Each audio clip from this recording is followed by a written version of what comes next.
ಪರಿಷತ್ ಚುನಾವಣೆಯಲ್ಲಿ ಬಿಜೆಪಿ ಅಡ್ಡ ಮತದಾನದ ವಿಚಾರವಾಗಿ ರಾಜ್ಯಾಧ್ಯಕ್ಷ ಬಿವೈ ವಿಜಯೇಂದ್ರ ಅವರ ಕೈ ಸೇರಲಿದೆ. ಇಂದು ಮಧ್ಯಂತರ ವರದಿ ರವಿ ನೇತೃತ್ವದಲ್ಲಿ ಸತ್ಯಶೋಧನಾ ಸಮಿತಿಯನ್ನ ನಡೆಸಲಾಗ್ತಾ ಇರುವಂತದ್ದು. ಈ ಒಂದು ಸಮಿತಿ ಮಧ್ಯಂತರ ವರದಿಯನ್ನ ಇಂದು ವಿಜಯೇಂದ್ರ ಅವರಿಗೆ ನೀಡಲಿದೆ. ಅಂತಿಮ ವರದಿಗೆ ಸಮಯಾವಕಾಶವನ್ನ ಕೋರಲಿದೆ ತಂಡ. ಅನುಮಾನಿತ ಶಾಸಕರಿಗೆ ಕರೆ ಮಾಡಿ ಮಾಹಿತಿಯನ್ನ ಸಂಗ್ರಹಿಸಲಾಗ್ತಾ ಇದೆ. ಬಿಜೆಪಿಯಲ್ಲಿ ಒಟ್ಟು 4+1 ಅಡ್ಡ ಮತದಾನವಾಗಿದೆ ಅನ್ನುವಂತ ಮಾಹಿತಿ ಕೂಡ ಸಂಗ್ರಹವಾಗಿದೆ ಅಂತ ಹೇಳಲಾಗ್ತಾ ಇದೆ. ಬಿಜೆಪಿ ಅಭ್ಯರ್ಥಿ ಲಿಂಗರಾಜ್ ಪಾಟೀಲ್ಗೆ ಮತ ಹಂಚಿಕೆ ಆಗಿರುವ ವಿಚಾರವಾಗಿ ಈಗ ತನಿಖೆ ನಡೀತಾ ಇರುವಂತದ್ದು. ನಿರ್ದಿಷ್ಟ ಪ್ರಶ್ನೆಗಳ ಮೂಲಕ ಶಾಸಕರ ಹೇಳಿಕೆಗಳನ್ನ ವಿವರಗಳನ್ನ ಸಂಗ್ರಹಿಸಲಾಗ್ತಾ ಇದೆ. ಅಡ್ಡ ಮತದಾನ ಕುರಿತು ವಿವಿಧ ಮೂಲಗಳಿಂದ ಮಾಹಿತಿಯನ್ನ ಕಲೆ ಹಾಕಲಾಗ್ತಾ ಇದೆ. ಮಧ್ಯಂತರ ವರದಿಯನ್ನ ಸಿದ್ಧಪಡಿಸಿ ಇಂದು ರಾಜ್ಯಾಧ್ಯಕ್ಷರ ಕೈಗೆ ನೀಡಲಿದ್ದಾರೆ. ಇಮೇಲ್ ಅಥವಾ ಬಿಜೆಪಿ ಕಚೇರಿಯಲ್ಲಿ ವರದಿಯನ್ನ ಸಲ್ಲಿಸಲಾಗುತ್ತೆ ಅನ್ನುವಂತ ಮಾಹಿತಿ ಬರ್ತಾ ಇರುವಂತದ್ದು.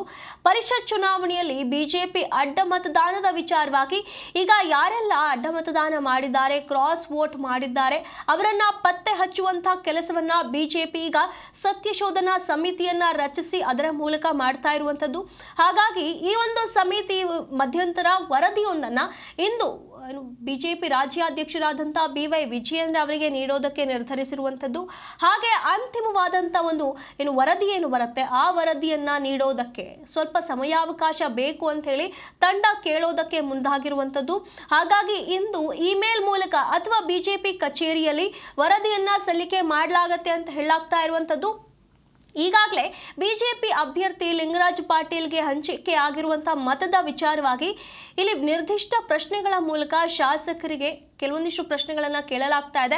ಅವರ ಹೇಳಿಕೆಗಳು, ಅವರ ವಿವರಗಳ ಆಧಾರದ ಮೇಲೆ ಈ ಒಂದು ವರದಿಯನ್ನ ತಯಾರಿಸಲಾಗ್ತಾ ಇದೆ ಅನ್ನುವಂಥ ಮಾಹಿತಿ ಬರ್ತಾ ಇರುವಂಥದ್ದು.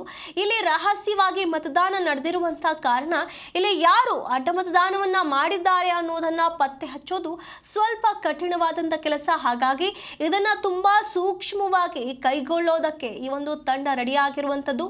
ಈಗಾಗಲೇ ಅದಕ್ಕೆ ಸಂಬಂಧಪಟ್ಟಂತೆ ತನಿಖೆ ನಡೀತಾ ಇದೆ. ಅದರ ಭಾಗವಾಗಿ ಇಂದು ಮಧ್ಯಂತರ ವರದಿ ಸಲ್ಲಿಕೆ ಮಾಡಲಾಗುತ್ತೆ. ಹಾಗೆ ಅಂತಿಮ ವರದಿಗೆ ಸಮಯಾವಕಾಶವನ್ನ ಕೋರಲಿರುವಂತದ್ದು ತಂಡ. ಹಾಗಾಗಿ ಇಂದು ನೀಡುವಂತ ವರದಿಯಲ್ಲಿ ಯಾರದೆಲ್ಲ ಹೆಸರು ಉಲ್ಲೇಖವಾಗುತ್ತೆ ಅನ್ನುವಂತ ಕುತೂಹಲ ಕೂಡ ಇದೆ. ಈಗ ಬಿಜೆಪಿಯಲ್ಲಿ 4+1 ಅಡ್ಡ ಮತದಾನವಾಗಿದೆ ಅನ್ನುವಂತ ಮಾಹಿತಿ ಕೂಡ ಸಂಗ್ರಹವಾಗಿರುವಂತದ್ದು. ಹಾಗಾಗಿ ಇಂದು ಬರುವಂತಹ ವರದಿಯ ಆಧಾರದ ಮೇಲೆ ಬಿಜೆಪಿ ಯಾವ ರೀತಿಯಾಗಿ ಕ್ರಮಗಳನ್ನ ಕೈಗೊಳ್ಳುತ್ತೆ ಕಾಯ್ದು ನೋಡಬೇಕಾಗಿದೆ. ಇಲ್ಲಿ ಅನುಮಾನಿತ ಶಾಸಕರಿಗೆ ಅಂತಂದ್ರೆ ಯಾರ ಮೇಲೆ ಅನುಮಾನವಿದೆಯೋ ಅವರಿಗೆ ಕರೆ ಮಾಡಿ ಮಾಹಿತಿ ಸಂಗ್ರಹಿಸುವಂತ ಕೆಲಸವನ್ನ ಈಗ ತಂಡ ಮಾಡ್ತಾ ಇರುವಂತದ್ದು. ಹಾಗಾಗಿ ಶೀಘ್ರವೇ ಈ ಒಂದು ಅಡ್ಡ ಮತದಾನದ ವಿಚಾರ ಏನಿದೆ ಅದಕ್ಕೊಂದು ಉತ್ತರ ಸಿಗತ್ತೆ ಅನ್ನುವಂಥ ನಂಬಿಕೆಯಲ್ಲಿ ಬಿಜೆಪಿಯವರು ಇರುವಂಥದ್ದು. ಸತ್ಯಶೋಧನಾ ಸಮಿತಿ ಒಂದು ತನಿಖೆ ನಡೆಸ್ತಾ ಇದೆ. ಅದರ ಆಧಾರದ ಮೇಲೆ ಅಂತಿಮವಾಗಿ ಅಡ್ಡ ಮತದಾನ ಮಾಡಿರುವವರು ಯಾರು ಎನ್ನುವಂಥ ಮಾಹಿತಿ ಸಿಗತ್ತೆ ಅನ್ನುವಂಥ ನಂಬಿಕೆಯಲ್ಲಿ ಬಿಜೆಪಿಯವರು ಕಾಯ್ತಾ ಇರುವಂಥದ್ದು. ಹಾಗಾಗಿ ಈ ತನಿಖೆ ಮುಂದುವರಿತಾ ಇದೆ. ಇನ್ನು ಮಧ್ಯಂತರ ವರದಿ ಸಿದ್ಧವಾಗಿದೆ. ಇನ್ನು ಅಂತಿಮ ವರದಿಗೆ ಕಾಯಬೇಕಾಗಿದೆ. ಹಿಂದೆ ಇಮೇಲ್ನ ಮೂಲಕ ಅಥವಾ ಬಿಜೆಪಿ ಕಚೇರಿಯಲ್ಲಿ ವರದಿ ಸಲ್ಲಿಕೆ ಆಗತ್ತೆ ಅಂತ ಹೇಳಲಾಗ್ತಾ ಇರುವಂತದ್ದು. ಸಿ.ಟಿ. ರವಿ ಅವರ ನೇತೃತ್ವದಲ್ಲಿ ನಡೀತಾ ಇರುವಂತಹ ಸತ್ಯಶೋಧನಾ ಸಮಿತಿಯ ತನಿಖೆ ಏನಿದೆ ಈ ತನಿಖೆಯಲ್ಲಿ ಇನ್ನೂ ಕೂಡ ಅಂತಿಮವಾದಂತ ವರದಿ ಬರಬೇಕಿದೆ. ಮಧ್ಯಂತರ ವರದಿಯ ಆಧಾರದ ಮೇಲೆ ಯಾವೆಲ್ಲ ನಿರ್ಧಾರಗಳನ್ನ ತೆಗೆದುಕೊಳ್ಳಲಾಗುತ್ತೆ ಕಾದು ನೋಡಬೇಕಿದೆ.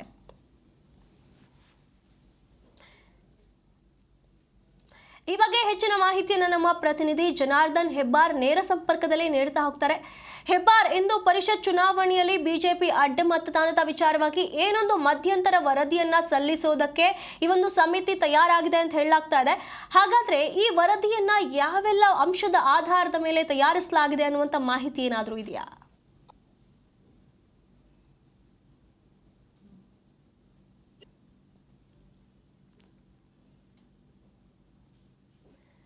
ಹೆಬ್ಬಾರ್, ಇಂದು ಅಂದ್ರೆ ರಾಜ್ಯಾಧ್ಯಕ್ಷ ವಿಜಯೇಂದ್ರ ಅವರ ಕೈಗೆ ಮಧ್ಯಂತರ ವರದಿ ಅಂದ್ರೆ ಅಡ್ಡ ಮತದಾನದ ವಿಚಾರವಾದಂತ ಮಧ್ಯಂತರ ವರದಿಯನ್ನ ಸಲ್ಲಿಕೆ ಮಾಡಲಾಗುತ್ತೆ ಅಂತ ಹೇಳಲಾಗ್ತಾ ಇರುವಂತದ್ದು. ಈ ಒಂದು ವರದಿಯನ್ನ ಯಾವೆಲ್ಲ ಮೂಲಗಳು, ಯಾವೆಲ್ಲ ಅಂಶಗಳ ಆಧಾರದ ಮೇಲೆ ತಯಾರಿಸಲಾಗಿದೆ ಅನ್ನುವಂತ ಮಾಹಿತಿ ಏನಾದರೂ ಇದೆಯಾ?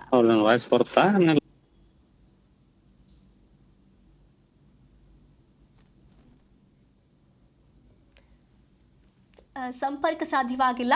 ಇಲ್ಲಿ ಬಿಜೆಪಿ ಅಭ್ಯರ್ಥಿ ಲಿಂಗರಾಜ್ ಪಾಟೀಲ್ಗೆ ಮತ ಹಂಚಿಕೆಯಾಗಿದೆ ಅನ್ನುವಂಥದ್ದು. ಹಾಗಾಗಿ ಈ ಒಂದು ಕ್ರಾಸ್ ವೋಟಿಂಗ್ ವಿಚಾರವಾಗಿ ಬಿಜೆಪಿ ಯಾರೆಲ್ಲ ಇಲ್ಲಿ ಮತ ವಿರೋಧವಾಗಿ ಕೆಲಸವನ್ನ ಮಾಡಿದ್ದಾರೆ, ಇಲ್ಲಿ ಪಕ್ಷದ ವಿರೋಧವಾಗಿ ಯಾರೆಲ್ಲ ಕೆಲಸವನ್ನ ಮಾಡಿದ್ದಾರೆ, ಪಕ್ಷ ಬಿಜೆಪಿ ನಾಯಕರು ಸೂಚನೆ ನೀಡಿದ್ದನ್ನ ಮೀರಿಯೂ ಕೂಡ ಯಾರೆಲ್ಲ ಕ್ರಾಸ್ ವೋಟ್ ಮಾಡಿದ್ದಾರೆ ಅವರನ್ನ ಪತ್ತೆ ಹಚ್ಚೋದಕ್ಕೆ ಅಂತ ಹೇಳಿ ಬಿಜೆಪಿ ಮುಂದಾಗಿರುವಂಥದ್ದು.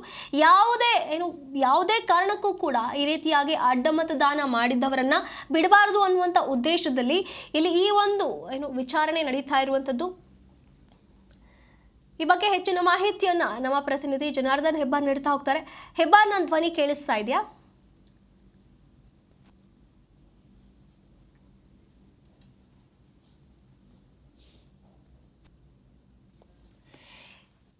ಓಕೆ, ಇಂದು ಇಮೇಲ್ನ ಮೂಲಕ ಅಥವಾ ಬಿಜೆಪಿ ಕಚೇರಿಗೆ ಈ ಒಂದು ವರದಿಯನ್ನ ನೀಡಲಾಗುತ್ತೆ, ವರದಿಯನ್ನ ತೆಗೆದುಕೊಂಡು ಹೋಗಿ ತಲುಪಿಸಲಾಗುತ್ತೆ ಅನ್ನುವಂಥ ಮಾಹಿತಿ ಇರುವಂಥದ್ದು. ಹಾಗಾಗಿ ಈ ವರದಿಗಾಗಿ ಕಾಯ್ತಾ ಇದ್ದಾರೆ. ಈ ಹಿಂದೆ ಕೂಡ ಹೈಕಮಾಂಡ್ ಇದರಲ್ಲಿ ಮಧ್ಯಪ್ರವೇಶಿಸಿ ಇದರ ಬಗ್ಗೆ ಮಾತುಕತೆಯನ್ನ ಕೂಡ ನಡೆಸಿದ್ದಾರೆ.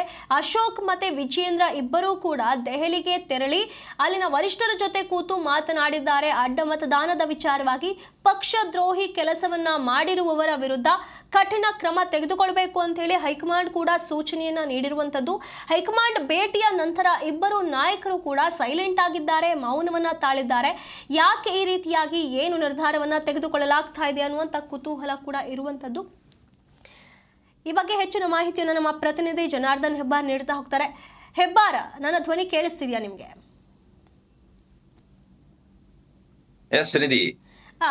ಹೆಬ್ಬಾರ್, ಇಲ್ಲಿ ಒಂದು ಪರಿಷತ್ ಚುನಾವಣೆಯಲ್ಲಿ ಅಡ್ಡ ಮತದಾನದ ವಿಚಾರವಾಗಿ ಇಂದು ಮಧ್ಯಂತರ ವರದಿಯನ್ನ ಸಲ್ಲಿಸಲಾಗುತ್ತೆ ಅಂತ ಹೇಳಲಾಗ್ತಾ ಇರುವಂತದ್ದು. ಈ ವರದಿಯನ್ನ ಯಾವ ಮೂಲಗಳ ಆಧಾರದ ಮೇಲೆ, ಯಾವ ಅಂಶಗಳ ಆಧಾರದ ಮೇಲೆ ತಯಾರಿಸಲಾಗಿದೆ ಅನ್ನುವಂತ ಮಾಹಿತಿ ಏನಾದ್ರೂ ಇದೆಯಾ? ಸುನಿಧಿ, ಅಡ್ಡ ಮತದಾನ ಆದ ನಂತರದಲ್ಲಿ ಬಿಜೆಪಿ ನಾಯಕರು ಸಾಕಷ್ಟು ತಲೆ ಕೆಡಿಸಿಕೊಂಡಿದ್ದಾರೆ ಮತ್ತು ಈ ಸಂದರ್ಭದ ಸಮಿತಿ ರಚನೆ ಆಗೋ ಮುಂಚಿತವಾಗಿನೇ ಒಂದಷ್ಟು ಮಾಹಿತಿ ಅವರಿಗೆ ಸಿಕ್ಕಿದೆ. ಕಾರಣ ಏನು ಅಂತಂದ್ರೆ, ಕೆಲವರು ಕಾಂಗ್ರೆಸ್ನ ಆಪ್ತರಿದ್ರು, ಕಾಂಗ್ರೆಸ್ ಮೂಲದಿಂದ ಬಂದಂತವರಿದ್ರು, ಕೆಲವರು ಕಾಂಗ್ರೆಸ್ ಜೊತೆ ನಿಕಟ ಸಂಪರ್ಕದಲ್ಲಿದ್ರು, ಕೆಲವರಿಗೆ ಅವರದೇ ಆದಂತಹ ಸಮಸ್ಯೆಗಳಿದ್ವು. ಇದೆಲ್ಲ ಕಾರಣವನ್ನ ಇಟ್ಕೊಂಡು ಇಲ್ಲಿ ಅಡ್ಡ ಮತದಾನ ಆಗಿದೆ ಅನ್ನುವಂತ ವಿಚಾರವನ್ನ ಅವರು ತಿಳ್ಕೊಂಡಿದ್ದಾರೆ. ಆದ್ರೆ ಸತ್ಯ ಶೋಧನಾ ಸಮಿತಿ ಕೇವಲ ಎಷ್ಟಕ್ಕೆ ಸುಮ್ಮನಾಗಿಲ್ಲ, ಇನ್ನೂ ಆಳವಾಗಿ ಹೋಗಿ ಅವರ ಚಲನವಲನದ ಮೇಲೂ ಕೂಡ ಗಮನ ಇಡುವಂತ ಪ್ರಯತ್ನವನ್ನ ಮಾಡಿದೆ. ಮತ್ತೆ ಅವ್ರ ಕ್ಷೇತ್ರಕ್ಕೆ ಏನಾದ್ರೂ ಹೆಚ್ಚಿನ ಅನುದಾನ ಬರುತ್ತಾ, ಅವ್ರು ವೈಯಕ್ತಿಕವಾಗಿ ಏನಾದ್ರು ಲಾಭ ಪಡ್ಕೊಂಡಿದ್ದಾರಾ, ಈ ಎಲ್ಲ ಅಂಶಗಳನ್ನು ಕೂಡ ಕಲೆ ಹಾಕುವಂತ ಪ್ರಯತ್ನವನ್ನ ಮಾಡಿದ್ದಾರೆ. ಸಿ.ಟಿ. ರವಿ, ಎನ್ ಮಹೇಶ್ ಮತ್ತೆ ಮಹೇಶ್ ತೆಂಗಿನಕಾಯಿ ಇವರ 3 ಜನರ ನೇತೃತ್ವದಲ್ಲಿ ಸಮಿತಿ ರಚನೆ ಆಗಿದೆ. ಮೂವರು ಸಹಿತ ಯಾವೆಲ್ಲ ಶಾಸಕರ ಮೇಲೆ ಅನುಮಾನ ಇದೆಯೋ ಅವರನ್ನ ನೇರವಾಗಿ ಸಂಪರ್ಕ ಮಾಡುವಂತ ಪ್ರಯತ್ನವನ್ನು ಮಾಡಿದ್ದಾರೆ. ಪರೋಕ್ಷವಾಗಿ ಬೇರೆಯವ್ರ ಮೂಲಕ ಸಂಪರ್ಕಿಸ ಮಾಡುವಂತ ಪ್ರಯತ್ನ ಆಗಿದೆ. ಎಲ್ಲೆಲ್ಲಿ ಸಾಧ್ಯವೋ ಆ ಮೂಲದಿಂದ, ಎಲ್ಲಾ ಮೂಲದಿಂದ ಅವ್ರನ್ನ ಸಂಪರ್ಕಿಸಿ ಅವರನ್ನ ಅಥವಾ ಅವರ ಹಿನ್ನೆಲೆಯನ್ನ ಕೆದಕುವಂತ ಪ್ರಯತ್ನ, ಅವರಿಗೆ ಮತದಾನ ಆದ ನಂತರದಲ್ಲಿ ಏನೆಲ್ಲ ಬೆಳವಣಿಗೆ ಆಗಿದೆ ಅನ್ನೋದ್ರ ಕುರಿತಾಗಿ ಮಾಹಿತಿ ಕಲೆ ಹಾಕುವಂತ ಪ್ರಯತ್ನವನ್ನ ಮಾಡಿದ್ದಾರೆ. ಇಲ್ಲಿ ಎಷ್ಟೇ ಪ್ರಯತ್ನ ಮಾಡಿದ್ರು ದಾಖಲೆಗಳು ಸಿಗದೇ ಇರಬಹುದು, ಆದ್ರೆ ಯಾರೆಲ್ಲ ಅಡ್ಡ ಮತದಾನ ಮಾಡಿರಬಹುದು ಅನ್ನೋಂತ ಅನುಮಾನ ಅಥವಾ ಅದಕ್ಕೆ ಪುಷ್ಟಿ ಕೊಡುವಂತಹ ಒಂದಿಷ್ಟು ಬೆಳವಣಿಗೆಗಳು ಖಂಡಿತ ಆಗೇ ಆಗತ್ತೆ. ಆ ದಿಸೆಯಲ್ಲಿ ಇವರು ಒಂದಿಷ್ಟು ಪ್ರಯತ್ನವನ್ನ ಮಾಡಿದ್ದಾರೆ. ಈಗ ಸದ್ಯಕ್ಕೆ ಸುನಿಧಿ ಮಧ್ಯಂತರ ವರದಿಯನ್ನ ಕೊಡೋದಕ್ಕೆ ಸಮಿತಿ ನಿರ್ಧಾರ ಮಾಡಿದೆ ಅನ್ನೋ ಮಾಹಿತಿ ಇದೆ. ವಿಜೇಂದ್ರ ಅವರು ಇವತ್ತು ಡೆಲ್ಲಿಯಿಂದ ಬರ್ತಾರೆ. ಬಂದ ನಂತರದಲ್ಲಿ ಅವರಿಗೆ ವರದಿಯನ್ನ ಸಲ್ಲಿಸುವಂತ ಪ್ರಯತ್ನವನ್ನ ಇವರು ಮಾಡ್ತೀವಿ ಅಂತ ಹೇಳಿದ್ದಾರೆ.